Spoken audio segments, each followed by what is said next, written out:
Dr. Drew and Adam Carolla. Yes, it's true. Let me get the phone numbers out for Loveline, 1-800-LOVE-191, 1-800-568-3191. The fax number, 310-854-4455. Tonight we have Cracker is our in-studio guest. And, of course, to my left, as always, Dr. Drew. He's a board-certified physician and addiction medicine specialist. How are you, Doc? I'm all right. How are you? Couldn't be better. How's your medical problem? You know, Drew, what about the whole patient-physician confidentiality clause? If you'd come in and seen me as a patient, maybe I could have maintained that. If I come in and see you as a patient, I would have to pay you. You mention something to me in passing as I was seeing one of your friends. In passing? Yeah. About passing. All right, I had a little discoloration of my stool today. Yeah. And it was alarming. Mm-hmm. So I decided to drop in on the doc and pay him a little visit to his lovely office. And you didn't listen to a word I said, did you? What? No, I did. What was it? Go get that medicine? No. I don't get stuff I rub on my ass. That was just sort of my temporizing measure with you to give you that stuff. I told you to have some tests done. Oh, really? Yeah, you forgot that too. All right. I don't want to get into this right now because I'm getting depressed. I got a big weekend coming on. I'm going to wait. I'm going to see how it goes over the weekend. All right. Okay? All right. Let's not do anything drastic. All right. And if it's still bad on Sunday, we'll tell you what's going on. You got to use that cream. At least then we'll know what it is. If the itching settles down. Okay. All right, Drew. Thank you very much for that. No, never get late again. As you know, we've been doing the GAT test, the gay aptitude test. We did the HAT test. We did the WHAT test last night, the woman's heterosexual aptitude test. And I plan on doing more of these tests. And I would like you, the informed, what's the name of the show? Loveline listener, to fax in at 310-854-4455 and give us some ideas, like the white trash test or the dorky couple test. You know, those couples that wear like matching sweatshirts and stuff like that, or are you turning into your parents, or something good like that. So fax that in. I'll get some ideas. I'll work on them over the weekend. I'll send my team, my field team, out to collect the data, and we'll do that. Now, before we get to the calls, yes? Am I looking at another list over there? Yes, you are. Yes, I'm glad you brought that up. It's a list I worked on earlier this morning for the morning show, but it's an evergreen. It's always good. We were talking about midgets. Mm-hmm. And I came up with the all-time midget or dwarf adult film title list. The top 20 dwarf adult film titles. Make it fast. Ready? Number 1, Small Wonder. Number 2, Backdoor Dwarfs. Number 3, Earbangers. Number 4, Dwarf on Your Sister. Number 5, Rex Kobo, Mr. Elastic Scrotum. Not a midget one, just one I enjoyed. Number 6, Big Things Come in Small Cracks. Number 7, The Misadventures of Hervé Vaginache. You'll remember him from Fantasy Island. Number 8, Dopey Does Dallas. Number 9, Gulliver Travels Up Your Ass. Number 10, Premature Dwarfulation. Number 11, Big Calves, Small Holes. You ever rent that one, Drew? All right, get up, Drew. Number 12, Debbie Does the Keebler Elves. Number 13, Little Big Load. Number 14, Puny Pounders. 15, The Wizard of Jizz. 16, Really Short Lesbians. Not the greatest title ever. 17, Get Shorty, a Towel. Number 18, Little Women Get It On with Black Guys. Number 19, Punky Gister. And number 20, Double Nostril Penetrators 3. Oh, so you know the kind of highbrow show we're doing. You ready to get to the phones, Doc? Mm. Yes, you are. Oh, you're thoroughly disgusted, aren't you? Lily. Yes. Hey, you're on Loveline. Hi. Hey. Hi, Adam. Hi, Dr. Drew. Hi, Lily. How are you? How am I doing? Hi. How you doing? I was doing all right until about 5 minutes ago. He's thoroughly repulsed. You know, he works on a lot of dwarfs. Oh, my. What's going on? Well, I have a long-distance relationship with my fiancé, and he's coming home in a couple weeks, and I wanted to surprise him with some kind of sexual fantasy, and I don't know what to do. Mm-hmm. He's mentioned before that it would turn him on to see me with some other girl. Don't do it. I don't want to do that right now. Don't do it. Don't do it. Tell her you can only find one other woman, and it was your mom. Well, that definitely... See what his sickness threshold is. Yeah. How do you feel about being with another girl in front of him? I mean, I've thought about it before. What would you think if he joined in? I don't know about that. Yeah. So it'd be just strictly for your viewing enjoyment. Yes. Yeah, you know, no. Drew's shaking his head. No, I don't know. I think you could get away with that. He's not going to be home for. He's not going to be home for a very long time, and I want him to myself. Well, how about just doing that, going away with him somewhere for a day or something? But I want to do something fantasy-wise. I know you guys are guys. You have ideas? What kind of fantasy? Let me tell you what guys' ultimate fantasy is, and here's how guys work. This is how smart guys are. Guys spend months and years tracking down the perfect woman, and then when they find her after about a week of sex, they're like, hey, put this wig and this house coat on and pretend you're the Avon lady. I don't know why that is. Why after dating someone for so long and courting them, you finally get them into the sack and then you want them to pretend like they're someone else, but that's how guys work. So maybe you could, sort of take on a alter ego or something like that. Okay. Put a wig, slut it up a little, Lily. Slut it up. Yes, and don't use that voice. Okay. That's a boner killer, Lily. I got to be honest with you. Oh, sorry. Okay, that's more like it, you see? All right. I put some big clamp-on earrings on. You know what I'm saying? Mm-hmm. Big platinum blonde Jane Mansfield wig. Huh? All right. No cackling. Put on a sequence gown. You know what I'm saying? False eyelashes. Little of that powder blue mascara you got hiding away in the back of the toothbrush drawer that you had out in the late 70s. You know what I'm saying? Do it up a little. Okay. Has he got a certain kind of booze he's into? Yeah. All right. What is it? 40 ounces? Jack Daniels. All right. Whip up a little Jack, have it on the ice for him, and just give him his night. All right. You know what I'm saying, Lily? Okay. All right. Well, thank you very much. Yeah. And don't talk too loud. It scares guys. All of a sudden, I sound like Don Cornelius. It's back to the phones we go. Shannon. Hi, Dr. Drew. Hi, Adam. Hey, you're on Loveline. I got a bit of a problem. What's up, Shannon? It all started mainly when I was in 3rd grade. My stepdad was sexually abusing me for, about 6-7 years. Huh.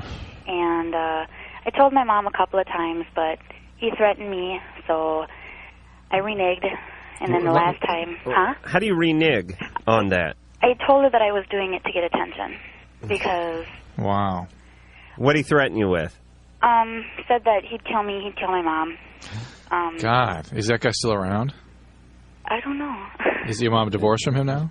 Yeah. He probably got into politics, by the way. What? I'm so sorry for you. You had to go through that. I mean... Yeah, they've been divorced for like 6 years now. You were 3? No, 3rd grade. 3rd grade. Eight. Oh, okay. I heard the 3. 8 to 14. 8 to 14? Right? Yeah, he pretty much took my innocence away from me. Well, more than that. I mean, this guy is a criminal jerk. I mean, every bad thing you could say about a human being applies to this guy, and I'm sorry. I'm so sorry that you crossed paths with him when you did. And I believe this kind of abuse is it's lower on my list than homicide. It's worse than killing someone, because killing someone only takes once. You know what I mean? It only takes a second. This is an ongoing, conscious effort. Yeah, see, that's what my problem is. Like I said, they've been divorced for about 6 years now, and I dream a lot about this, about him. And he did a lot of good things for me, but not more good than bad. Ugh. And he only did good to try to keep you locked into that terrible situation. Yeah, and I told my mom just today that I had dreamt about him the night before last, and she gets upset because she doesn't like me going through it because it hurts. Of course. But we need some kind of closure. And well, more than that, Shannon, I mean, it takes a lot of therapy to get over something like this. Well, yeah, see, I started it when I was 15 years old, but it's like, I'm 15, I don't feel like it's anybody else's business but mine. Right. I thought I knew everything I needed to know. Right, and guess what? That's a defense. It's a way of avoiding the feelings that you're actually having about how this horrible thing that happened. Shannon, how do you feel toward your mom? Oh, I love my mom to death. You don't resent her in any way for bringing this guy into the home? And, you know, in the beginning I did because she was the one that worked. He was the one that stayed home and took care of me after school. Mm-hmm. And every time she went somewhere, I begged her, Mom, can I come with? Can I come with? She's like, no, stay home. Oh. And that's always when it happened. And it even happened when she was at home in the basement or in the garage. God. 10 years from now, Drew's going to have his entire family packed into the studio when we're doing the show.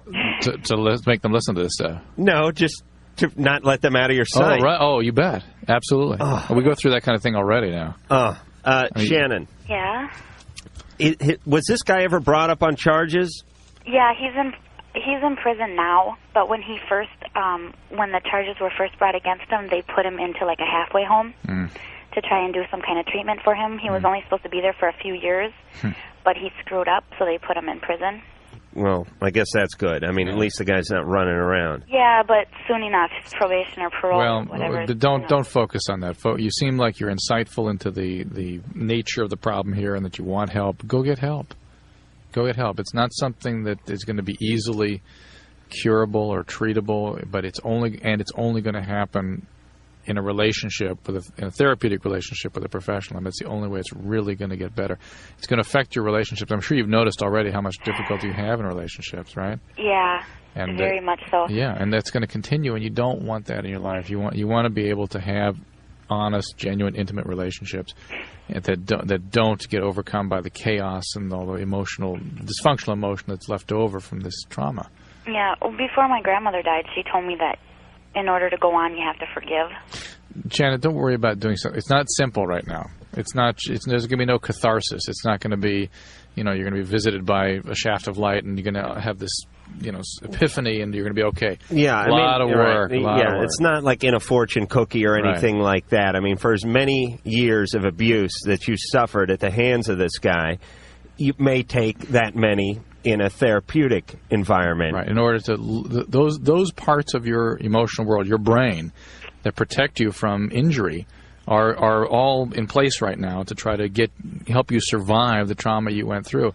And to undo that, it's a very slow process. And all the cognitive, all the intellectual insight in the world doesn't undo that. All men must be killed. That's what I'm coming to slowly through hosting this show. Joanne? Hi. Hey, you're on Loveline. Hi, Adam. Hi. Dr. Drew. Hey, Joanne. Hi. Well, first off, I like to say that I listen to you guys every night, and I think you guys are own stuff. But anyways, I'm 13 years old, and I was wondering, maybe either of you guys could help me. I wear a 38 cup, double D, pardon me, and, I have serious back problems, and I was wondering how old do you have to be to get a breast reduction? I don't think anyone's going to be doing that at the age of 13, but I've seen it not infrequently at 16, 17, certainly 18. Didn't we have a caller the other night at 14? 15. Was it 15? Yeah. And that indeed is the criteria they use, the degree to which it's affecting your physical well-being. And if you're really having a lot of back problems, neck problems, this sort of thing, then you are likely to have that procedure performed. Don't be in a huge hurry. I mean, don't rush out to get that, but you might begin looking into it at this point. Talk to your family doctor. And begin looking for a surgeon and thinking about whether that's something you want to do. Yeah, because, I don't know, they just, it hurts my back and stuff. And, some people say, oh, are you only doing this because guys pay attention to that, not to you? I'm like, no, I really don't mind. I kind of like it when guys, stare at that. Well, finally someone who's honest. I mean, girls have to be honest. I mean, I'm not putting down anybody, because I know if anyone else is in my shoes, I know how you feel. But you have to be honest. It is kind of arousing if a guy is, staring at that, I'll tell you, Joanne, the fact that you're 13 is saving you from a barrage of verbal abuse at this point. I mean, no, not yelling, but I mean, I just cannot get started down that path knowing how old you are. But there's a few things I want to say. I totally agree with that. We've talked about this before. The same people that are complaining about Joanne just wanting to get attention with these breasts are plucking their eyebrows or dyeing their hair or bleaching their teeth or going to the tan salon or going to the gym. It's all aesthetics. Yeah. So if you have a thing, I mean, if you have really beautiful eyes, that is an aesthetic quality that men would be attracted to. If you have a beautiful ass, it's another aesthetic quality. If you have beautiful breasts, it's an aesthetic quality. Why, if it's the breast, does it become this, oh, it's cheap now, oh, these guys are just pigs and this and that? Guys are attracted to aesthetics, whether they be on your chest, your ass, or your head. And I don't see the difference. And I know, like, maybe some callers are going to be a little pissed at what I just said, but, you know, that's my opinion. It may not be anybody else's. But absolutely not. What do you think they weigh, though, Joanne? Huh? What do you figure they weigh? You know? No, Never done that? I haven't put them on a scale. Never done the water displacement test? Huh? Never dragged out the rain barrel? And no. Yeah, okay. You know how I know there's no God, Dr. Drew? God, this is a flawed design here on Joanne. Joanne, you're not a big gal, I'm guessing? What do you mean? Just, yeah, the rest of you. The rest of you, yes. Like overweight? No. Yeah, okay. This is a flawed design. What God, if there was a God, here's how he would have designed women. He would have put a breast on the front and a breast on the back. Because now she's got this, like she's carrying an anvil around in her bra, and it's pulling her over like Quasimodo. You put one in the back, then a guy can feel you up from all angles. You get a little excitement when you lean back in the Barca lounger. There's all sorts of, the bra makers, totally different design, by the way. But it would be a better design if you think about it. Yeah. Am I right, Joanne? Yeah. And I would like a penis on my rear. I'm not sure how that sounds. Yeah. That doesn't sound right. Yeah. Oh, you were asking, like, about ideas and stuff? You yeah. could put the aptitude test, the BAT test or something. Because I know I would pass or something. BAT, is the boob aptitude test? The bimbo aptitude. Oh, bimbo aptitude test. All right, I'm writing that down. We thank you for your input. Cracker will be coming in here in just a few minutes, but until then, it's Melissa's turn. Melissa. Hi. Hey, you're on the line. Oh, hi, Dr. Drew and Adam. Hi, Melissa. Hi. Okay, I have been thinking about having sex with my boyfriend for a while, Mm-hmm. and I'm kind of unsure because I have this, like, unpleasant odor, and I'm scared he's going to get really turned off by it. Is that something you have always had? No, it's just been since, like, the past few weeks. Okay, that's an infection of some type then. You really should go see a doctor about it, or at least call your doctor and see if they can get you something.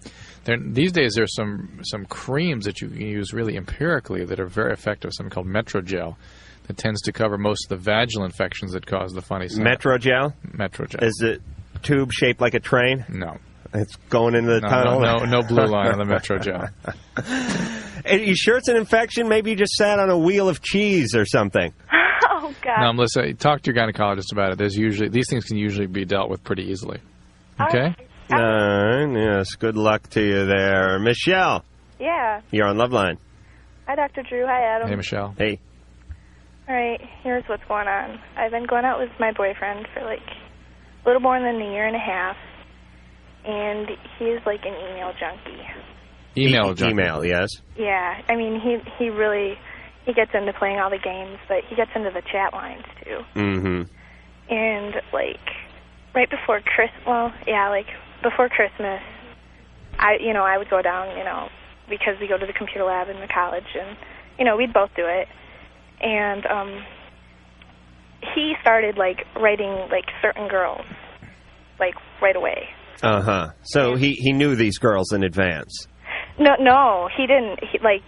They'd say, like, what they looked like or, what they said they looked like. What are you getting at? Is that you're jealous of his relationships on the Internet? Well, he would say things to them that I think are personal.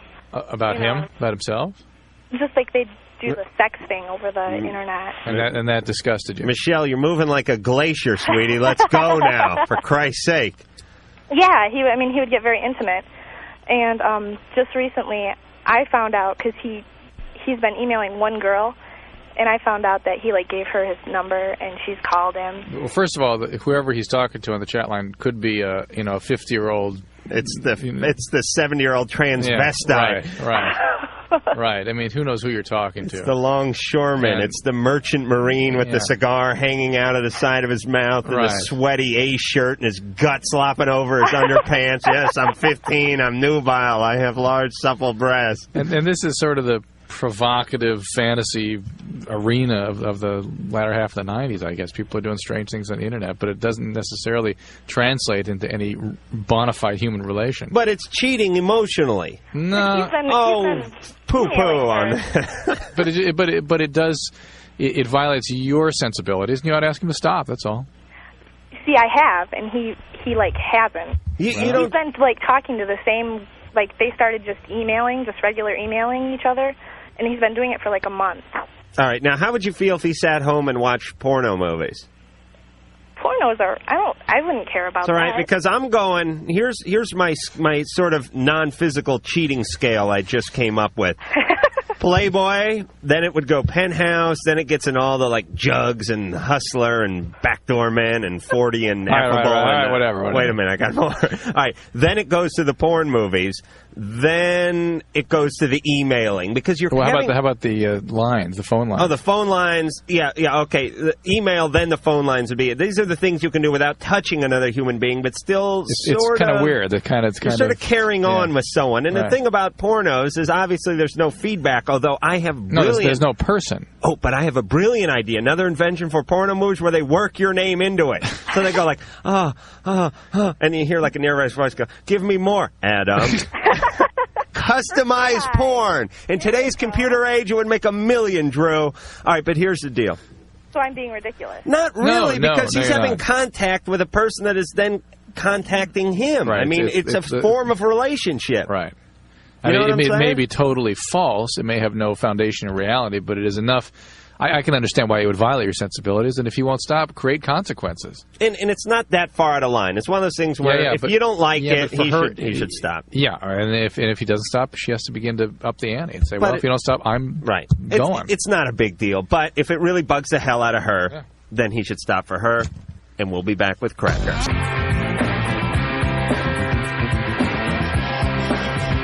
Hey, this is John Stewart. You're listening to Love Lines, and the answer to your question is ointment. Yes, we are back with David Lowry and Johnny Hickman, both from the band Cracker. Let me give the phone number out, 1-800-LOVE-191, 1-800-568-3191, fax number 310-854-4455. I'm Adam Carolla. He's Dr. Drew. I'm really getting there. Be there. I'm getting this whole DJ stuff. All right. Turn that crap down. We got to talk to Cracker. I almost said Crapper. Turn that crack down. We got to talk to Crapper. All right, now stay up on the mics, guys. You know, I have to yell at the guests a lot of times. The rock and roll bands think I sort of. All right, don't inhale it. Don't make love to it. Just lean on it, David. For our amusement? Don't monkey with any of the equipment. They'll throw our asses right out of here. All right, the name of the new CD, The Golden Age, is the third CD for Cracker. Yes, it is. The third, that's right. Yes, and Kerosene Hat being the second, the first being Cracker. Just Cracker. Yeah. Right, and Kerosene Hat is platinum now? Yeah, basically. So that's kind of exciting, isn't it? Yeah, I'm not really quite sure what that means, but no.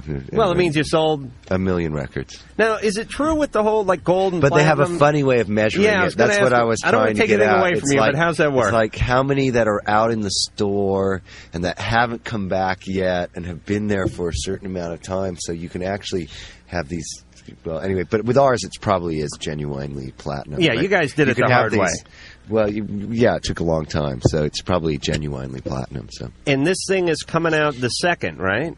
It's coming out Tuesday. Yeah, 2nd. Okay, so it's is that Tuesday? I think it is. Yeah, Monday's April Fool's. We were really pushing for April Fool's Day, but they wouldn't let us do that. Why not? I don't know. I think they just don't do that. What's they don't up do with that? It's like the 13th floor with the elevator, I guess. I don't know.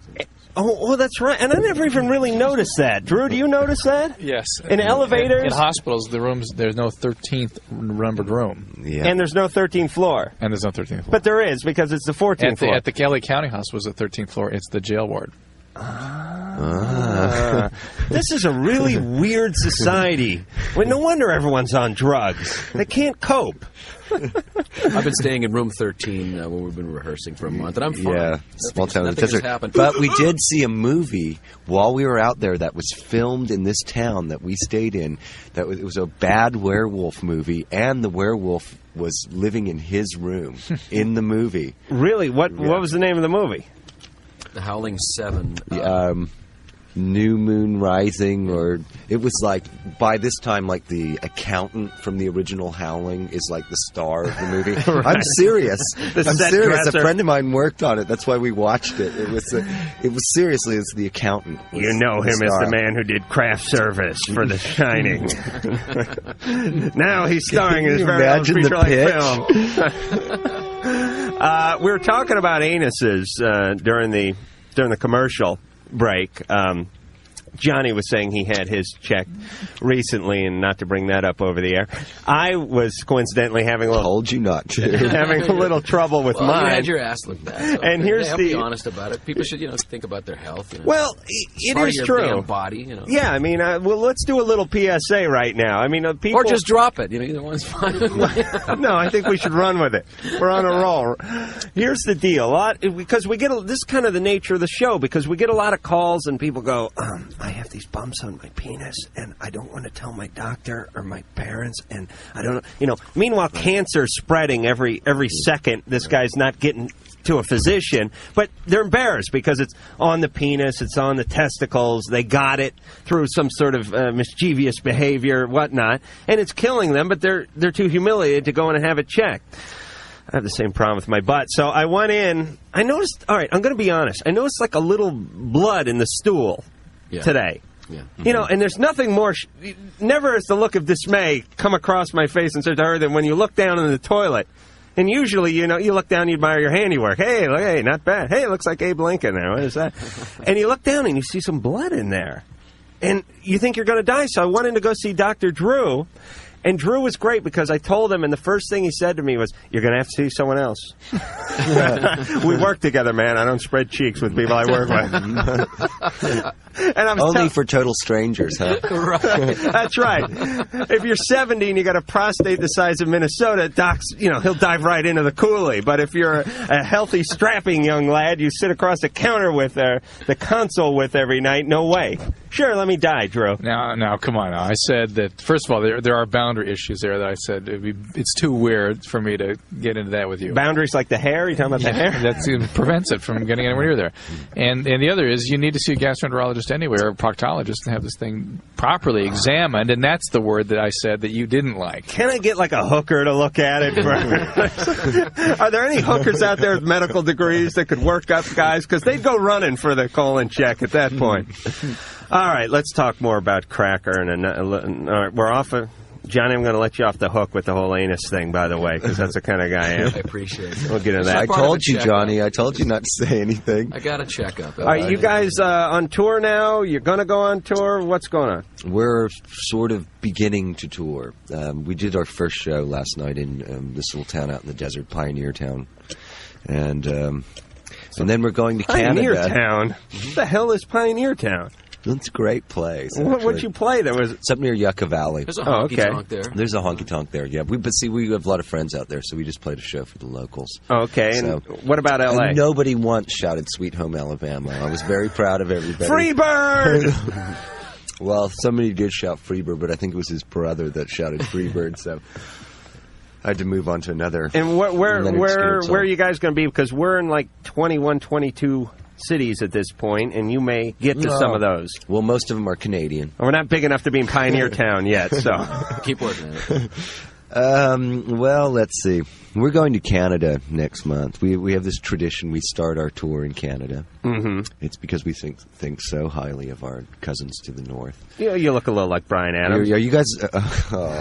I said a little. Wait, let me... Next. Okay, there we go. Oh, you've been in a studio before. Yes. Call me Richard Greco and I'll bring Oh, his career's doing nicely.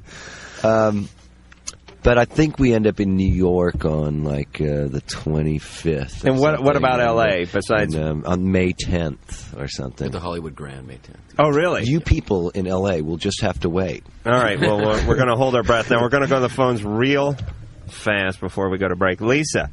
Yeah. Hey, you're on Loveline with Cracker. Hi. I have a problem. Big problem.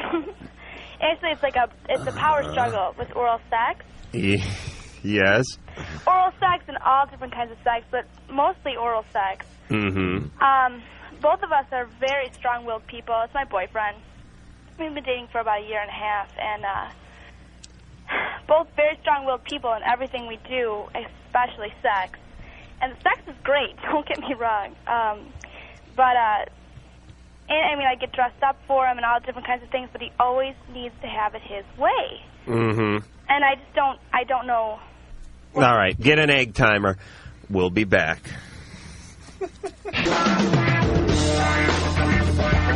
You're on. Oh, we got to turn the... Hey, would you turn the lights on? That's what I was trying to tell you. We can't see you in there. Christ's sake. Everyone's looking at us now. Let me explain why Drew and I were just yelling, because I'm going to give the situation. I'm going to try to paint a picture here. We're in the little cramped studio that's usually like Calcutta. I turned the fan on, thankfully, and it's bearable in here. Producer Ann, the beautiful phone screener Sherry, the various other lackeys that hang out at the Loveline studio, and One Nut Wonder engineer Mike, all sit in a much larger place with gadgets and things where they sit comfortably and mock me. And don't think I don't know you do. But they turn the light down. There's a two-way mirror here, basically. And there's like a big 2 sheets of glass, and if they turn the light down in there, we can't see them, so they cue me. You know, they do that thing like they do on the movies, where they go, hey, let's go, and they point. You guys keep it like daylight in there. And Mike, yeah, that's a nice comeback, Mike. You guys keep it like daylight in there. I'm reading stuff. Do you mind? It's a groovy nighttime show. All right, enough of you. Pot yourself down, would you? But pot your lights up, please. Pot your lights up.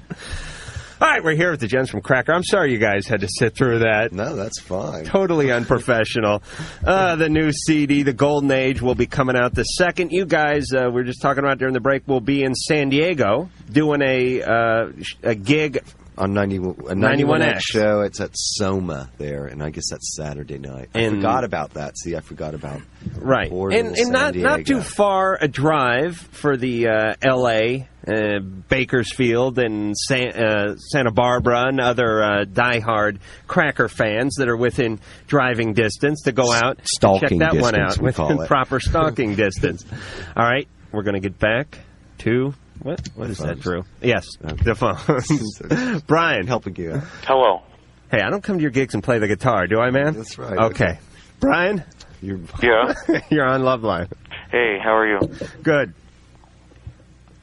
Yeah, okay, I've had enough of you. Brian? Yeah. You must talk. I'm sorry. Okay. My mom was standing right there. She woke up. Sorry.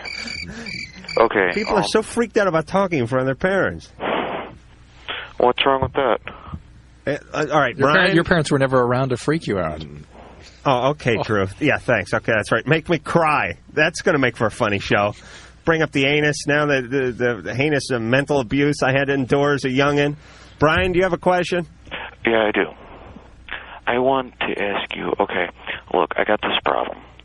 My girlfriend, it's like we've been going out for a while, and I'm really beginning to, like, enjoy being around her and everything, and all of a sudden she's like trying to change my life and change my lifestyle and how I'm living and what I'm doing.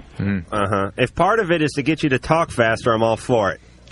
What do you mean? Okay, I'm sorry. I'm down with the let's get you to move a little bit. That part I'm down with. What kind of changes is she trying to bring about? She's trying to change the people I hang out with and the people I talk to and how I dress. You know, like you can't change another person in a relationship. On the other hand, you know, when you share a lot of time with someone, you kind of have to make compromises and bring your lives together a little bit. Are you sure it's not just sort of that she's looking for? I don't know, because, I mean, she used to hang out with all the same people I do. Right. And she did the same things I did when we first started going out. But now it's like she's trying to turn everything around. All right, but what do you figure her theme is? Is she trying to get you away from the slow-talking Hesher crew and in with the yuppies, or what? She's just, I don't know. She's just trying to get me away from my friends, I guess, is what it seems like to me. So she has monopolizes your time more. Yeah. Now, what do you think? You guys, boys from Cracker? Well, I think Johnny David, you being manipulated by a bitch right now? No, actually. Okay. And No, I wouldn't not say at so. And she'd kill me if I said so anyway. So, no, but I mean, what are you like hanging around ex-cons or something like that? And she used to hang around ex-cons, or is it like is it? What has she got against your friends? Yeah. I don't know. I guess she thinks they're a bad influence on me or something. I mean, we go out and we party like occasionally. That's up to you. That's up to you to decide. So you're doing drugs? What you're saying? No, I don't use drugs at all. You're staying away from her then? Huh? You're just doing things away from her, and that bugs her. Yeah, it used to be like once a month I'd have a weekend to myself just to go off and be with the guys, and now all of a sudden she wants that weekend. Okay, so she's being maybe clingy. you're not ready. Yeah, you're not ready. Brian, listen. I want you to look down into your underpants right now. Is there anything there at all? Yes. Okay. Use it. Guys get knocked around. And let me tell you, this is how guys work. I wanted to talk about this the other night. I was discussing the plight of men in dating. Here's another thing guys do. They search around. They look for the Wonder Woman. They look all over. They search high and low. They finally find the perfect woman, and then they spend the rest of the relationship trying to figure out ways to get out of seeing her. You know what I mean? You find the greatest woman in the world, and then it's like, oh, man, Stu, yeah, I'm going to come play softball. Well, hold on. I got to make something up so I can get out of the house, you know? I mean, it's kind of weird, isn't it? He's being cramped by this woman. Yeah. And it's only one weekend a month or something, right? Yeah, you could. That's like Army Reserve. That's You could handle that. Yeah, he didn't sound too. He sounded a little dim, though, didn't he? It was like really. Like, it was important to sort him. of working out, you know, or something like that. Just forget it. Yeah, that's right. People get mad when I just, put a pox on someone and move on to the next call. But sometimes it needs to be done. Am I right, Drew? When you compare that to the gal that had been abused by her stepfather for 6 years. All right, but I was very sensitive on that. Right, that's call. the point. I mean, there's a difference in importance. Right. Jeremy. Yeah. Hey, you're on Loveline. Hey, I just wanted to say hi. You got a great show, and I've heard you help a lot of people. Thank you. We'll be sending out a T-shirt. What's up, Jeremy? Adam, I think you're like really funny, and we need more guys like you. And Drew, you're smart and caring. We need more guys like you too. Yeah, if we don't need more guys like me, because then I'd just be driving an ice cream truck or something.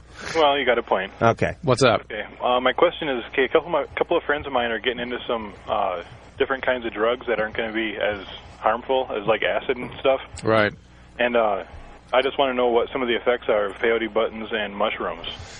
I'd like to know, before I try them. I am of the opinion that all chemicals, all drugs that induce hallucinations as a result of the primary influence on the brain have the potential to damage the brain. They're all about the same. They're just weaker and stronger versions of virtually the same thing. We don't exactly know precisely how they work, but I have seen long-term complications from virtually all the hallucinogenics. I've not seen it from mushrooms, interestingly, probably because people don't do a lot of mushrooms.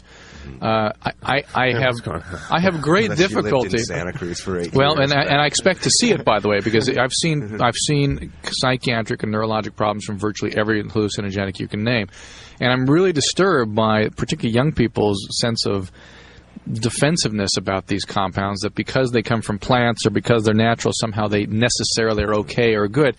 I have to tell you, the reason these plants cause hallucinations are to kill you, so you don't come and eat the plants anymore.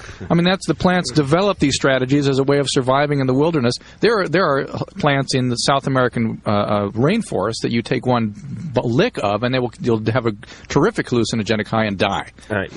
Darwin, you done? But the fact is, these things are there to protect the plant and to hurt you. Right. They're not there because they're natural and good for mankind. All right, Pops. All right, Squaresville. Please give me a there. Contrary opinion. Well, please. I am going to give you a contrary opinion because, first off, we all know you're in the big drug manufacturer's pocket. Oh, yeah. Sure. If it doesn't come out of Dow or I collect from them every day, If it's Adam. not done by some big pharmaceutical, then it can't be good because it's not white and doesn't have a code number stamped in the top of it, and no fat Republicans getting rich off of it, poisoning the youth of the nation. Well, any chemical can poison young people, so that's, No problem with that. I have no idea what I'm talking about. But speaking of drugs, by the way, some stuff was coming out tonight about the OJ thing, about him having been on speed, possibly. And I have been saying that. I have been saying that since I first heard about the case, that it was a typical speed situation. I mean, the whole aphorism "speed kills." A guy named David Smith came up with that at the Haight-Ashbury Free Clinic, and it was not that taking speed kills you; it was that if you're on speed, you kill people. Yeah, that's what that statement was originally designed to describe. Credit to Doc Drew, who was saying that many months ago. Yeah. And what is you guys? When did this come out? I just heard my wife called me tonight on the way in to tell me that it was on the news and stuff, because I've been talking about it for months. I felt that was the case. All right, so Jeremy, don't do any drugs. Well, that doesn't really answer my question. I mean, what's the side effects of the peyote and mushrooms? As I started saying that it causes chronic depression, intellectual problems, abstract reasoning problems. What? You mean also, doing a lot of peyote it? does like a number on your digestive tract. Makes you vomit. For about 5 days. Yeah. So you might want to be prepared to deal with that. But all too. hallucinogenics carry the potential, in my opinion, to damage your brain. And mushrooms and peyotes are hallucinogenics. Is that long-term damage or short-term? Yeah, long-term damage, potentially. Irreversible? What? Irreversible damage? Long-term, irreversible, chronic. Wait a minute, are you talking about doing it once, or you're talking about I don't doing know. it a lot? I don't know. Trying it. It's hard just trying it? Oh, yeah. I did also say I've never seen it from mushrooms, but I believe I'm going to, because if people use enough of it, but how much is enough for an individual is unknown. Jeremy. Yeah. You could try mushrooms, you'd be okay. Okay, cool. All right, but don't watch TV. Your head will explode. And don't do anything stupid like ride a unicycle or some nonsense like that. You're chasing a big lizard through the desert like you're in some kind of Oliver Stone film. All right, boys. Now, you pushed the button earlier when you cussed, but you can't push it when you're coughing into the mic? Sorry, I forgot. There was this glass in the way. It was a big obstacle to get around. So. All right, I love you anyway, and to prove it, sorry. Off the new Cracker CD Golden Age, we're going to play I Hate My Generation. I Hate My Generation by Cracker off the Golden Age, which will be out the 2nd of April, so I urge you to go out and get that, and we'll be back.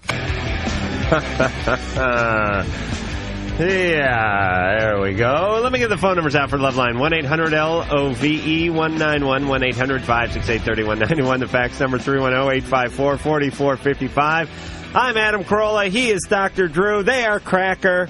Individually, they are David Lowry and Johnny Hickman, both from the aforementioned group Cracker. Hi, guys. Hi, how's it going? All right, fantastic. All right, we're going to go back to the troubled youth of America. Drew, point. I love when you do that. They haven't been very troubled yet. No, but we're going to find them. Don't worry. We'll weed them out. Okay. Thomas. Hello? You troubled? Yeah. Yeah, okay. See, there we go. Go ahead. Okay, there's this gay guy that, like, hangs out with me all the time. Uh-huh. Is that Charles Nelson Riley? Huh? Okay, go ahead. And, I know that I'm straight and everything, and he keeps making moves on me, and I'm wondering what should I do about him? Reject those moves. Yeah. Repel them if you're not interested in it, and try to find a way. I try to ignore him, and he just comes back. I go to his house because we, like, have to do some work together. Is he a good friend of yours? Huh? Is he a good friend of yours? No, he used to be until he told me about that he's gay. Yeah, just tell him, you're not gay if you want to retain the friendship. That, respect your views, man. You guys, you can take a compliment, right? You're both attractive in your own different sort of rock and roll way. We're not going to get into the Richard Grieco or who was my Bryan Adams one. You're asking for it now. Yeah. Okay. But, well, wait a minute. Now, I mean, it's not like you're an actor. Right. You're a musician. Richard Grieco's considered like a really hunky-looking guy. Girls love Richard Grieco. But he's like as smart as, like, no, I don't know. I have no idea, really. Bag of hammers. No. Yeah, okay. But there's nothing wrong with looking he looks like me, okay? Oh, okay. That's right. Yeah, I'm sure he does. But anyway. All right. But the point is you guys, you're up there on stage, you're doing anything. You ever get guys coming on, you doing that stuff? His penis one night. I was bitten on stage. penis on stage one night. Really? In England, though, but it was England. Oh, so that was a very forward. It was a very. Now wait a minute. How did that happen? Very forward gay man. Did he charge the stage? He was licking Johnny's boots. So Johnny thought this was really funny. So he's like, kind of like he's him on around. a little He's bit, kind of flirting with the guy and stuff. And while you're playing, he's doing his full '70s Mick Ronson hip sashaying kind of thing, right? And the guy just reached out and just like bit him and wouldn't let go. Really? It was great. Did you tip him?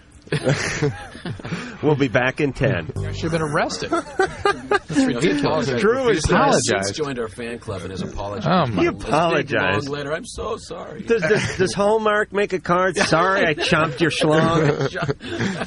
Really? Picture Sorry like about your Willie. Snoopy turning red in the face or something like that. Maybe like Garfield doing the whoops thing with his paw over his mouth.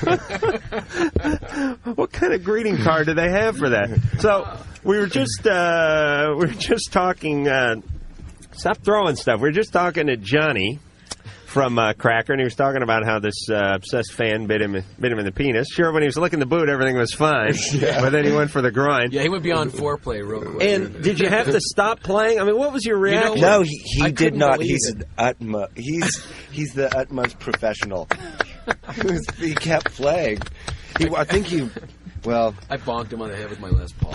It's sort of hard to because explain. he bit, and there was a few seconds of just complete disbelief, and then he held on. He was sort of like a snapping turtle or something. So I just sort of give him a little bonk, and then he went back into the crowd. This guy was about 6'4", by the way, and I'm 5'10". Right. He was a big guy. But you're built like a jukebox. Look at you, you're a strapping stud. Wail on you. All right, but so the story to all the girls who want to know is your penis was sitting in his beer all night, which was resting on the foot of the stage, and that's why he bit it, right? The truth comes out. It even sucked some of the head off it. Gentlemen, did we finish with Thomas here? Hey, this is a medical question. Oh, yeah. Thomas? Well, I think it's terrible if it bites you. It's just unbelievable. But go ahead. Thomas? Stranger things have happened. Thomas. Yeah. Try to keep him as a friend. Explain to him that that's not what you're into, but if he's into it, that's okay. You're not going to judge him, but you don't... it's like anything else. It's like religion. You could be Jewish, he could be Baptist or atheist or Christian or Catholic, and just as long as you guys don't sit there and whack each other over the head with your own beliefs all day and try to convert everyone around you, you can go on being friends. You know what I'm saying, Thomas? All right, let's get back to the penis. You had bite marks on the penis? Seriously? Yeah, well, I was wearing clothing, but yeah, he bruised me a little bit, and it went away. But oh my god! Yeah, it was pretty frightening. And did you have to explain that to anybody? To my wife. Yeah. Really? Well, I called her that night. I was pretty disturbed. I said, "You're not going to believe what happened." Did you? Yeah, she did. Well, everybody was there. I mean, well, we all backed him up. Yeah, I mean. Oh yeah, that's why you're there. David, now tell me, June. How did this happen again? Hello? June. Yes. Hey, you're on Loveline with Cracker. Hi. Hi. So how's it going? Oh, we are having problems tonight, aren't we, Drew? Yeah, is it a full moon? No, I don't think so. America has gotten completely normal. Is that the bovine disease that everyone's stricken with? Creutzfeldt-Jakob disease? Yes. June. I'm having major problems. Yes, what are they? Can you help me? We're going to try. You'll have to voice them. Well, I'm 17 years old, and I've thrown up on him once, but then I threw up again in the shower. Almost on him. He tried having sex with me. Yeah? Why did that make you throw up? Now, wait a minute. What did you do again? Well, we were in the shower, and he was trying to have sex with me. And you... threw up on him. I just love that sound effect. I brought that in the other day. Who says I'm not the hardest working man in radio? Yeah. You had sex? I mean, you were giving him oral. Were you satisfying him orally? No. Oh, you mean you just vomited through him having intercourse? He tried to have sex with me, and I threw up on him. Is it because it was so upsetting to you? No, I don't know what it was. Had you been drinking a lot? No. What do you think it was? You know what? I think it was in my past. Right. It was upsetting to you. It was disturbing to you, overwhelmed, and you threw up. Yes. All right, wait a minute. No, I got to backtrack here. This has happened twice. Yes. Once in the shower, once on dry land, right? No, both times were in the shower. I threw up actually on him once. Okay, here's the deal. I guess if you're going to throw up with someone, the best place to do it is in the shower, but it's sort of setting a bad precedent. I've looked at the shower as jinxed at this point and just move into the tub or another part of the room. What happened in your past?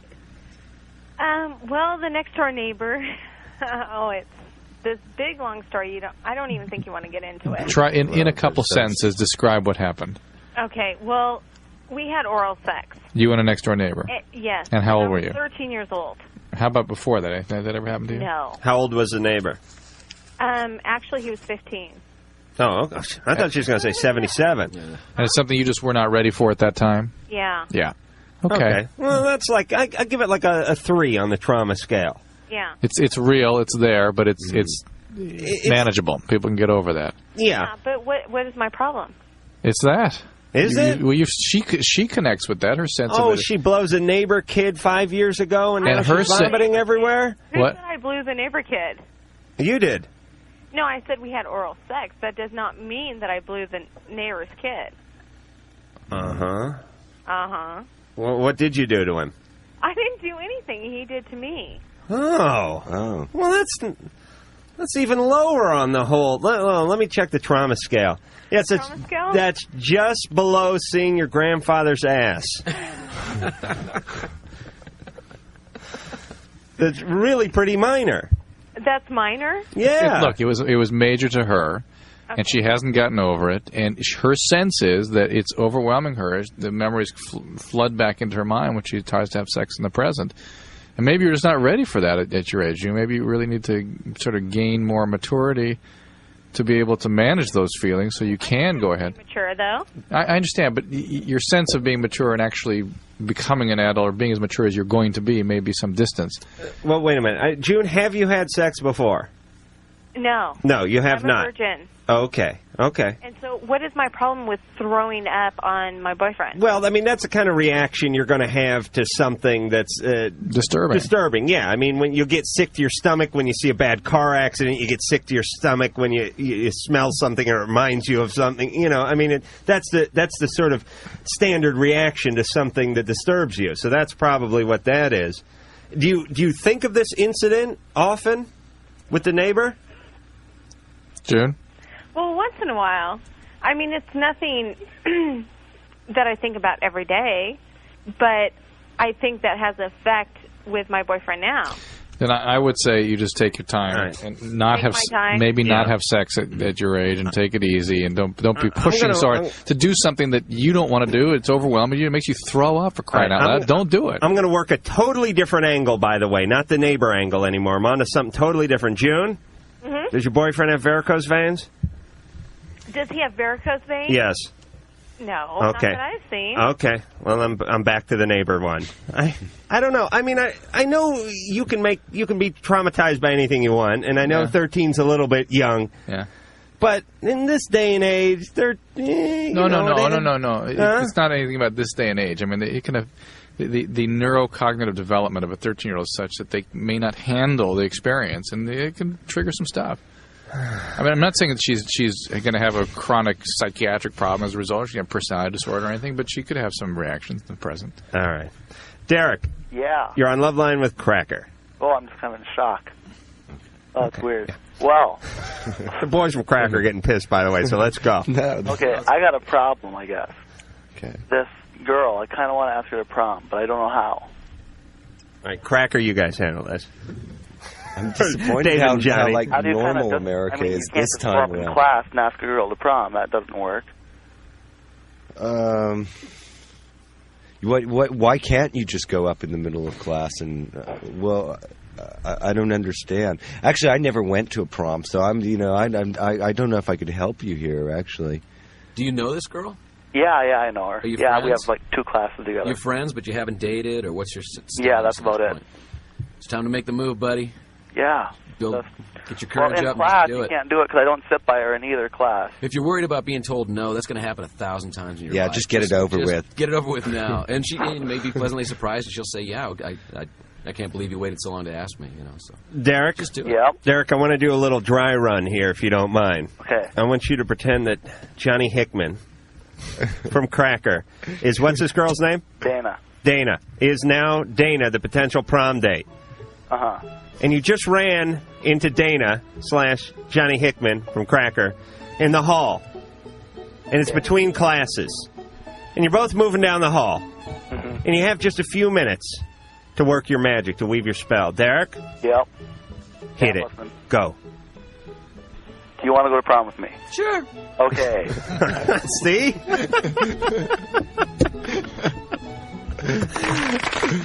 I changed my mind. You're going with your best friend. He acts as good as Richard Grieco. Oh. Where's that throw up button? I want to do it. Here, let's go. That was a fantastic feminine voice. I'm glad you got in touch with that. Now stay over there. Larishka. Hello. Larika? Larissa. Oh, Larissa. Okay. Hi. Yeah, yeah. Hey. Hey. Hey, what's going on? Hey, tell us your damn question. I'm calling you from all the way from Modesto, California. Fantastic. That's like really far away. Good. No one cares. Go ahead. Okay, well, check it out. I called this personal ad, right? Mm-hmm. I put this personal ad in the paper, and this guy called me back. And his name's Rod. And this was our second date. Our first date was at a comedy show at Holiday Inn. His name is Rod Gisman or something Rod, like that? R-O-D, hit me with the rod. Okay. All right. You understand why she's putting the ads out now, don't you? Exactly. Go ahead. So we're dating. Okay, this is our second date, and he made this chicken dinner for me, and he's totally cool, and we had I bought the wine, and we're on our second bottle of wine. Okay, and it's Behringer, Johannesburg. What year? Okay. What year? Let's see, 1994. Fantastic. Who gives a rat's ass? Did you let it breathe? He calls it did we let it breathe? Yes. He says he did. Did he let you sniff the screw top before he threw it into the garbage? No, he totally just poured it into my cup and said, "Here, drink it, hurry." All right. More detail than we need, so go ahead. He wants to totally get me, wasted. Right. Take advantage. I was Lord knows someone who's putting out personal ads is not going to give up sex on the second date. No doubt. Listen to this. So, anyways, he knows I've only slept with one guy, right, in my whole life. Okay. So he's my second date, right? And I'm going, oh my God, what should I do now? It's 10 o'clock at night, 10:30 over here in Modesto. I'm going, what should I do? The half-hour time difference over there in Modesto. Shall I go home or should I stay here? I don't know what to do. So we called you guys to find out what. Oh, this is going on right now. You're loaded right now. Wow. Yeah. That is amazing. You're speaking pretty clearly for somebody on their second bottle of wine. Wait, are you in L.A.? Yeah. Okay, well, say hi to my cousin, Romy. It's the middle of the day here. Carranza. Say hi to her. What's her name? Romy Carranza. Isn't that a black holiday? It might be. I don't know. All right. Yeah. So Lucretia McEvil says gives her props out to Romy McWanda. All right. Listen, Lucretia. I don't know. She might not be listening to us. Larica, listen. Okay. Listen. You're loaded now, right? The guy's there, right? Drank all right. He's Rod's there. You want to talk to him? I put Rod on the phone. Here you go. I got to get a description of this one. Rod. Yeah. Rod, you fool. What are you thinking? What do you mean? What am I thinking? All right, Rod, you loaded too? I'm not loaded. All right, you've been funneling it all into Larisha's. Okay, well, not all of it, listen. no. What did the personal ad say? Hers? Yes, just paraphrase. It said she was an intelligent woman looking for some. Okay, so she starts with a lie right off the top. She's an intelligent woman looking for what? Intelligent company. The paper's going to sue you two if they find out about it. You have to run a retraction on Friday's paper. Listen, do you have the ad there? Is there any physical? What's she look like physically? Because we always wonder. We see these ads, right? Cute. Yeah. Yeah. She's there, but let's speak in code. Can she hear? She can't hear me, can she? You can hear. Oh, okay. Big girl. No. Little Fat. bit. No. Serious. Really? Yeah. Why is she putting those ads in the paper? Why are you asking us about what? Because I don't know. I All don't right. know why she put the ad in All there. right. That's all kind right. of scary too. I'm not sure. Rod. Yeah. You want to close the deal tonight, huh? Well, maybe. Yeah. Yeah. You got a condom? Yeah. Absolutely. You got a third bottle of wine? Absolutely. Now, here's the thing, and you guys will back me up because you're in a band. You know how this works. It's good to get women drunk. Settle down over there. It's drunk. against the law in the state, by the way. She's 25. It is. No. Oh, If you to have get sex, someone drunk? right? And you have sex with them, she can accuse him of rape. Oh my God! If there wasn't for booze, I'd still be a virgin. What are you talking I know about? they're taking away your foreplay, Adam, but the fact is that that's the law. Hey guys, hold on. Yeah. Okay, on our station, I can hear you 3 minutes before what you have to say. Right. And I totally heard everything you guys told them. Right. You have the bottle of wine, and you think you're ready, and so Right. forth, and whatever. Yeah. Right. But hey, I'm not that kind of girl. All right, but let me tell you. Together. Lucretia. Yeah, listen. Who cares? Listen. When somebody calls up and wants a panel of horny, hard up, sexed up band members, doctors, and shabbily dressed hosts. Band members to ask for advice about.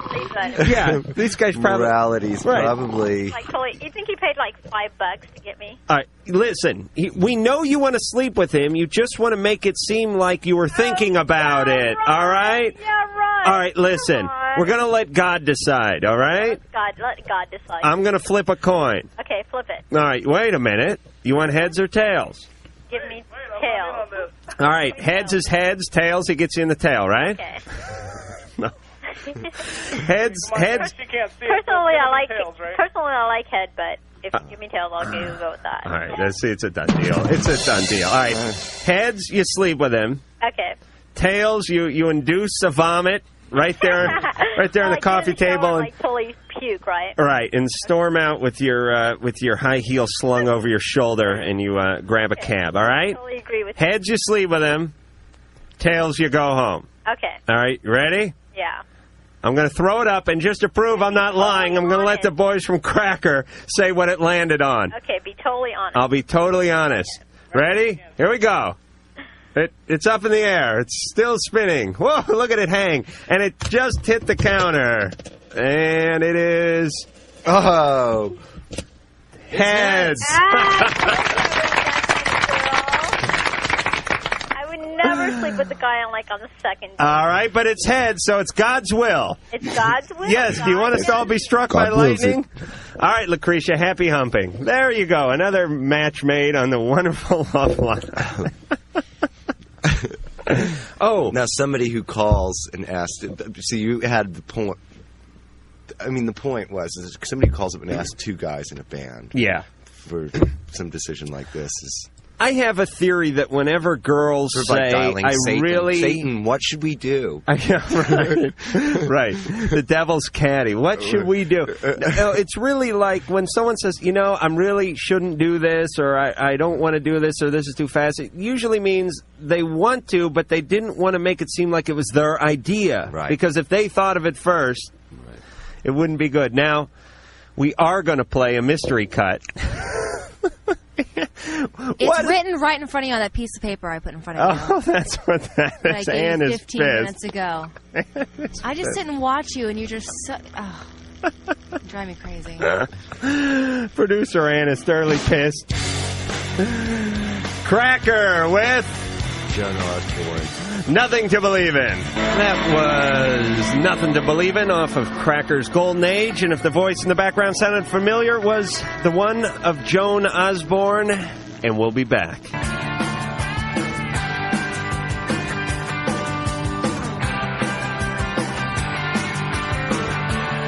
We're Rancid, and you're listening to Loveline. So give me all your loving. Come on, baby, show me what you got. We are back with David Lowry and Johnny Hickman, both from the group Cracker. We're also back with Dr. Drew and Adam Carolla. The phone number's here, Loveline, 1-800-LOVE-191, 1-800-568-3191. The fax number, 310-854-4455. Coming up shortly, we will redo the what test, the what does that stand for? The women's heterosexual aptitude test. So that will be, I will read that off and sometime between now and the time the show ends and Cracker vomits and bangs some groupies out in the alley. Sorry, guys. It was a stream of consciousness. I can't say consciousness I'll tell you the anymore. roadie creed later, but anyway. Really? What would be the creed? I don't think we could say it on the radio. But this is for the roadies. It's not for you. Yeah, it's for the roadies, but it's like it's just one of those standard sort of jokes that keeps going round and round and round. No head, no backstage pass? No. It's more complicated than that, actually. Okay. It's actually fairly intelligent. It's just obscene. Oh, that's all. But just clean it up a little and give us the, radio version of it.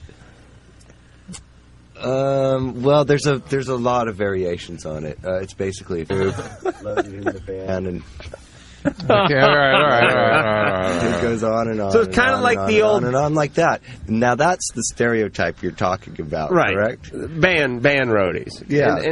Okay. And the band being sort of doing this, involving themselves in the same activities oftentimes. I probably used to, but I'm very happily. You're very happily married now with the teeth mark on the penis. Yes, we understand. So Adam? anyway, just get the stereotype out of the way. There we go. Okay. Yeah, you guys are nice young lads. Adam? Hello. Hey, you're on Loveline. Hey, how you doing?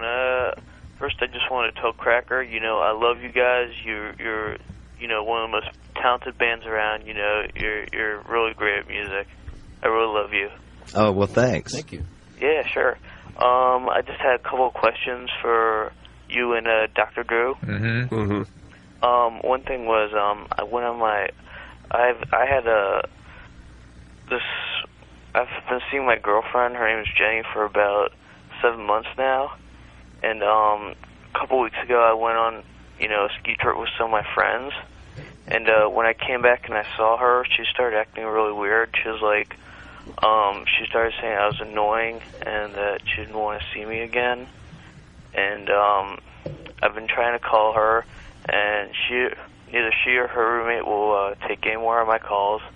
When I go to her apartment, nobody answers the door. It's just getting really weird. I don't know what's going on. Getting the brush. Yeah. It always hurts, man. Wait, it's like, do you see the Friends tonight? Yeah, I did. The guy was trying to get his roommate to leave. His crazy roommate, right. Same kind of thing. Right. All right, leave. What do you mean? Leave. Right. Came from out of the blue, huh? Adam, it does not take a team of scientists to figure out what is going on in your life. But the thing was that, we, really loved each other. We usually did, everything with each other. Something has changed, Adam. Something I had, a heroin and a acid addiction for, 4 months, and, she was very, kind about it and everything. While you're with her, then. So 4 out of the 7 months you were together, you were addicted to heroin and acid? Mm-hmm, and, she was Just tosses that one off. Uh-huh, yeah. Anyway. She just helped me through it and everything, and, I got through it, and I'm not addicted to that anymore. All right, let me give you my theory. You're addicted to her instead. No. Yes. Okay, that one too. But here goes my theory based on nothing and no particular training. Hold on a second. Yeah? I'm giving my theory anyway. Here's the deal. She's a fixer. She found this guy that had this problem with addiction, and she fixed him up. And now that he's fixed up, she's ready to move on to her next project. She's a fixer personality, maybe. That's right. She is, you're like this old junkie.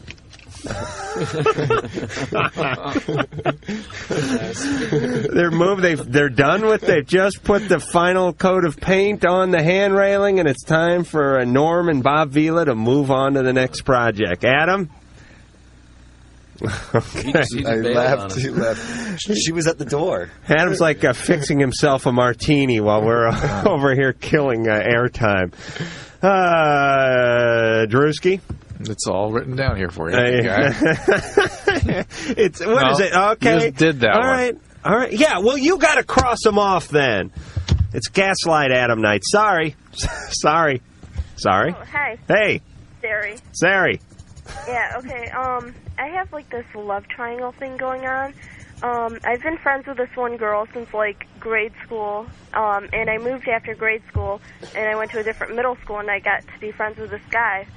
And afterwards, it turned out that we all ended up going to the same high school, and those two became, really good friends. They're, best friends, but we're all in the, same group. The thing is that he wants to be friends with her, but she, has the hots for him. And he's made it clear that he only wants to be friends, and so she's, sort of backed off, and she sees other guys, but she makes it hell for girls that want to see him. So I've been seeing him, I guess, behind her back, and she found out about it, and now she's trying to, try and bump me off and try and get me... Bump me off? Well, I mean, she's trying to get me out of the picture. Trying to kill you? No, maybe she's just going to frame her, put a kilo of heroin in her gym locker or something. No, nothing that bad. But she's just trying to get me out of the way. She's trying to all right. break us up. Sari. Yeah. We get these calls all the time. People going, this guy's trying to break us up. This girl's trying to break us up. I'm thinking about breaking someone else up. It sounds kind of ludicrous when you get older.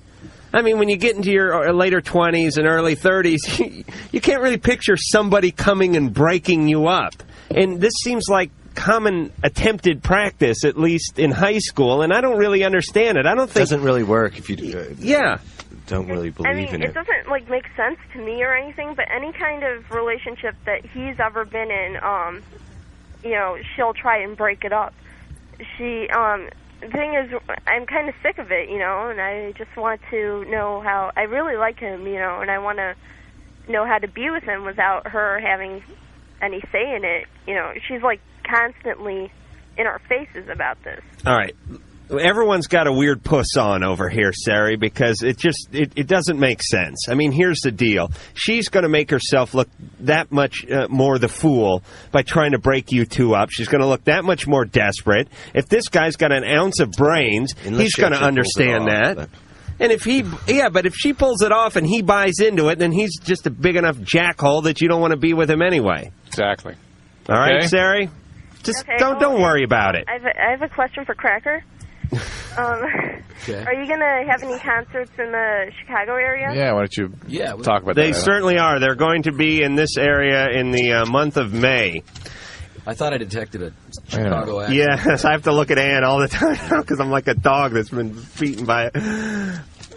Okay. Well, they're going to be in Chicago in May, and Drew has found the press release. Go ahead, Drew. May 21st at the Rivers, something like that. The Riviera? Riviera, maybe? Yeah, Riviera. There it is. Keep going, Drew. Washington, D.C., April 29th.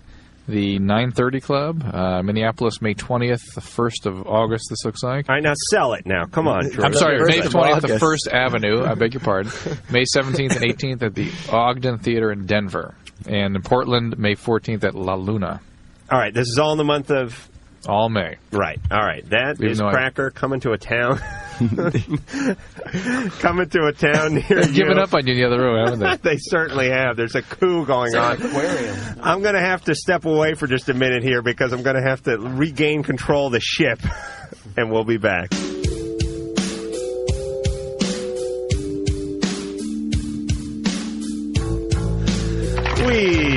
Yes, thank you and mahalo. I'll be here all week. Let me get the phone numbers out for Loveline. 1-800-LOVE-191, 1-800-568-3191. The fax number 310-854-4455. We're here with David Laurie and Johnny Hickman, both from Cracker. Also, Dr. Drew. And, as promised, I am going to redo the what test this evening. I did it yesterday during the first hour. And I'm going to redo it right now. So, this again is the women's heterosexual aptitude test. Grab a pad and pencil because here we go. If you have ever made a collage out of clippings from a woman's magazine, like Elle or whatever the hell those things are, W, give yourself 5 points. Give yourself a point for every time you faked an orgasm. Add an additional 5 points if you did it while performing oral sex. Oh, that's a giver. And additional 25 points if you faked your orgasm while your man was in the bathroom. Number 3, if you own culottes, give yourself 10 points. If you've ever gone out in cowboy boots and cycling shorts, give yourself a whopping 10 points.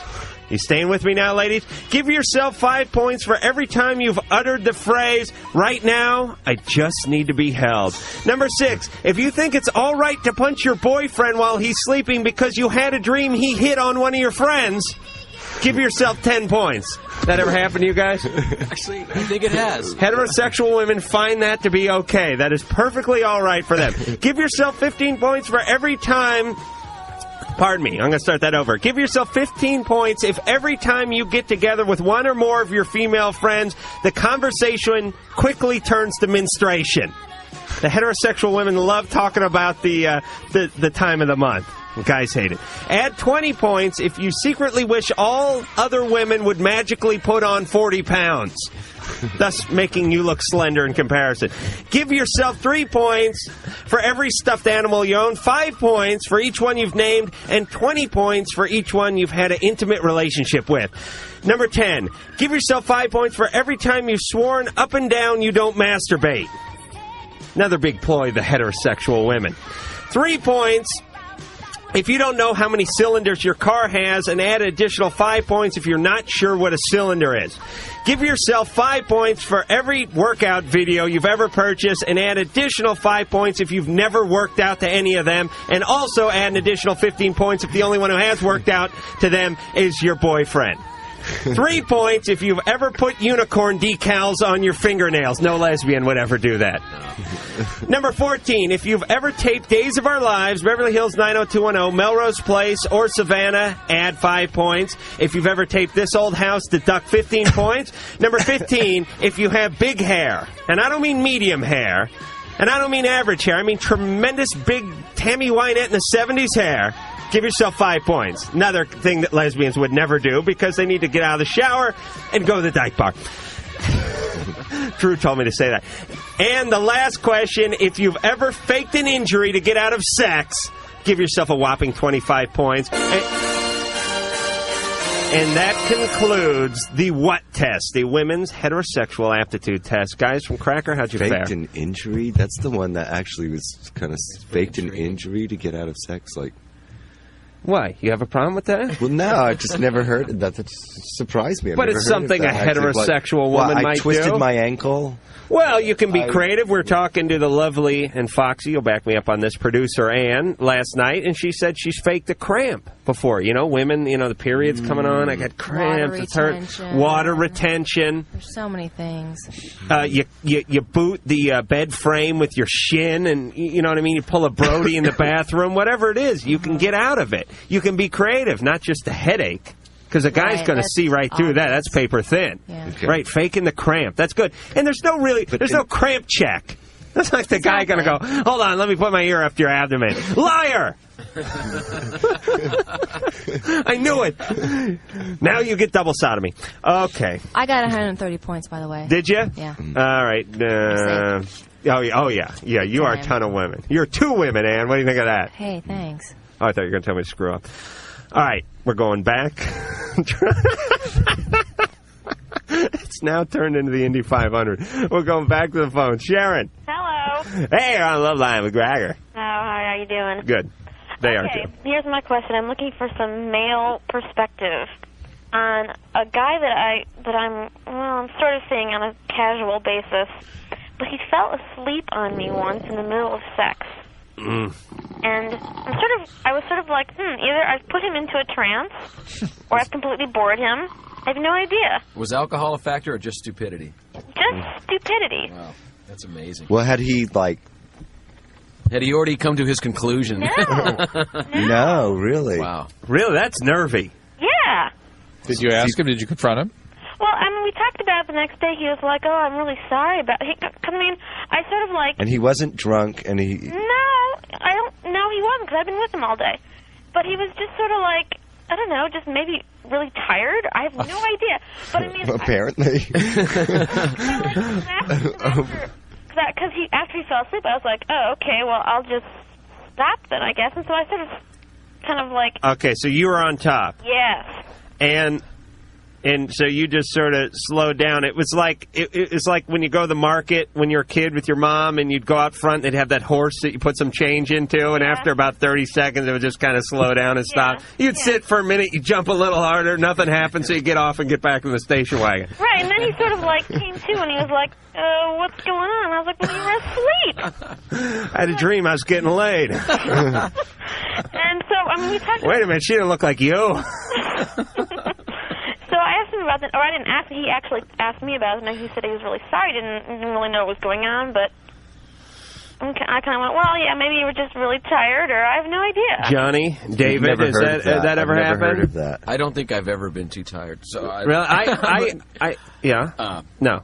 Maybe he was just really, really tired, and his pride wouldn't let him say so. And I mean, he just might went have ahead been anyway. sick then, too, because he was, like, kind of getting sick. Would that have done anything? Well, I have I'm a sex dozed maniac. I off can't before. imagine. I swear to, I mean, like, you know how you fall asleep? Listen, first off, if you can fall asleep behind the wheel of an automobile, you can fall asleep anywhere. I mean, really think about that notion. That's true. You're doing 70 miles an hour down the interstate, and you can doze off. Hundreds or thousands of Americans are killed each year because people nod off while driving.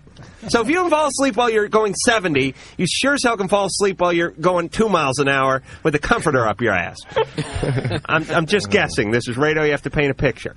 And I have dozed. I've done that thing where, like, and you've done it while you're driving too, you're kind of like, you know, you doze and then you're back. I've done that having sex when you're just totally exhausted. You've been working all day, you know. Having sex? Yeah. You have? But only, yeah. Is that bad? Yeah, I was just kidding. No, I never done that. I pass by all my lady friends.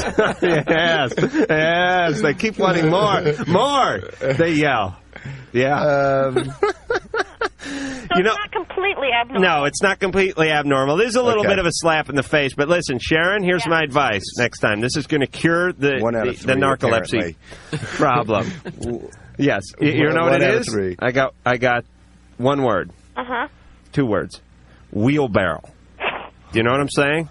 There's no possible way anyone could fall asleep in that position because it's like you're hoisting the back of a refrigerator while doing like a lambada type movement with your groin, and there's just no way to doze off while you're doing that. So it's the position.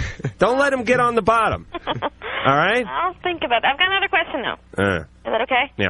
Okay, so I was with the same guy last weekend, and we only get together like every couple of months because we're in different cities. And in the middle of everything, he was like, "So did you happen to bring a condom?" And I was like, "Well, yeah, of course I did." And then I realized that he hadn't. And I was like, "Well, what does that mean?" I mean, do men just not bring them and think that somebody else will, or was he not planning on anything happening? But he was tired. He was tired again. Did he bring his eye shade? Well, yeah, what does that mean? I mean, that is kind of it's like, yeah, maybe you're not planning on having sex, or maybe you're trying to have sex without the condom, and I would take it as something. Wouldn't you, Drew? Probably not a good thing that he didn't bring one, but I mean, some it could guys be don't. fairly Some guys don't. innocent, too. You should back me up on this, Adam. I'm right behind. Some guys don't take responsibility for anything. Right. You know, they expect to be taken care of. Okay. You know, does he need a lot of mothering and that sort of thing? Yeah. Yeah. So you know, you're the caretaker, so you're going to arrange everything for him. Do the cook the breakfast, do the laundry. But have the condoms ready. Tell him if you're going to be mommy, he cannot bang mommy. So it's one or the other. All right, because that would be weird. All right. All right. Thanks a lot. All right. Night. All right. Why did you tell me what you're laughing about? I'm laughing at that. Well, tell them what that is. Oh, all right. We have. All right. Listen, I don't think clearly, and I think that's obvious to anyone who listens to the show with any regularity. And I get confused very easily, and I'm not a big... I can back you up on that, by the way. Producer Ann is right behind me on that, and she'll sign any petition that's currently circulating. And I really don't concentrate very well, and I let Drew pick the calls out. And the way it works is there's a TV screen, and it basically has the calls numbered, and it just has their age and their name on it, and it's like 1 through 6 or 1 through 7. And Drew writes down the calls, and I look at the number, and I punch the button. That's it. I don't know what's coming next. And Drew, because he keeps getting bigger and bigger with his lettering, because I don't see him, I get confused, I get distracted, something shiny, or I see like a butterfly, and I go chasing around like a retarded kid, you know? So now he has this Marks-a-Lot board, one of those magic markers. Now look, that's the Indy 500 board. Yeah, the one they hold like you're down 0.2 of a second, or come in for a tire change on the next lap, and he's like a basketball coach now. Okay, great. All right, Drew, relax over there. We're bringing in flares tomorrow for Drew. Drew now draws the world's biggest numbers on this board, which is like 9 inches. So he has the world's biggest 6 drawn on this board. I'm looking at about to punch it, and I notice it's gone. There is no 6 on the screen. What'd they do? Just drop off? Yeah, they just left. All right. Now, what do you want to go? Now, just tell me, Drew. Don't write it down. It's humiliating. A quick one. All right. What is that, guys? You want to read that from Cracker? 5. 5 we go. Jason. Oh, my gosh. I'm finally on. All right. I picked the right call. Adam, you're my hero. Oh, really? You're the best. Wow. Drew, you're the smartest man in the world, I'm sure. Well, all right. And Cracker. Huh? Hello? Yes. Hello? Yes.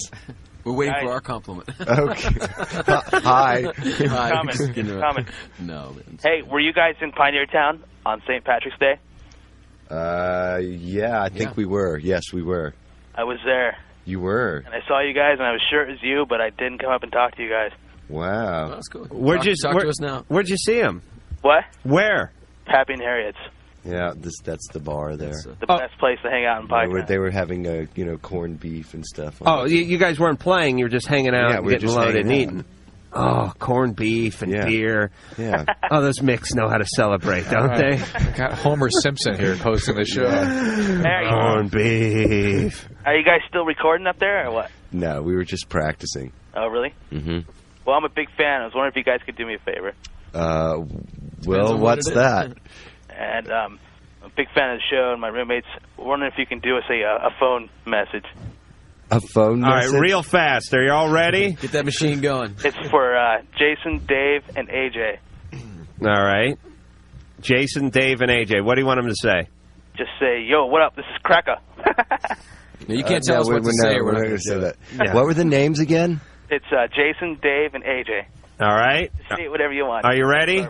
All right, Cracker phone. Wait, I still haven't got the names. Jason. Drew, can you write it down for Dave. Come on, with And the magic AJ. No, I mark. got it now. He's doodling over there. All right. Jason, Dave, and AJ. All right, Cracker, retarded phone message. Take one. All right, you've reached Jason, Dave, and AJ, and you must be a loser if you're calling this number. I don't know what to say. What do you want? What do you want us to do? Kick me. Say it's Cracker. Kick me. Say it's Cracker.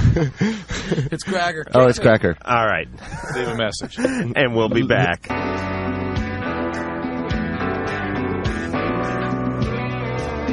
We's back on Loveline. We are almost out of here. Next week, we have a huge week. We have the Cowboy Junkies, Goldfinger. We have Squiggy. That is Squiggy from Millennium Squiggy. We have Eric Matthews. So we have a real full plate next week. And, of course, tonight's fantastic guest was Cracker, David Laurie, and Johnny Hickman. I want to thank you guys for coming in and being such good sports and let me have my fun. Okay, no problem. It was entertaining. I want to put a curse and or a pox on anybody who does not go out and purchase the latest Cracker CD, out April 2nd. The name of the CD is The Golden Age. You heard a couple cuts from it from tonight earlier, and it sounds real good. Drew? If you'd like to write to us, P.O. Box 4345, Hollywood, California 90078, and the email address luv191 on AOL.com. Drew, we have a minute to kill. Why does it say Camper Van Beethoven? Because that was the former Cracker guys. Oh, that was my band before. I see. Okay. Yeah. You were in medical school. Indeed I was. That's right. I didn't notice any of that stuff. So and as the fantastic radio interviewer. We were busy reading and studying and stuff like that. Well, he's busy reading during this show, believe me. He's not even here. I want to thank phone screener Jimmy. James, don't call me Jimmy, you a-hole.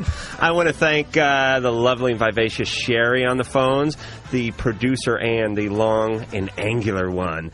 And I want to thank the girthful and rotund one, the one-nut wonder, Engineer Mike, for doing at least an adequate job on the board tonight. I want to thank Dr. Drew for being himself. I want to thank Cracker. I want to thank myself. And we'll talk to you Sunday.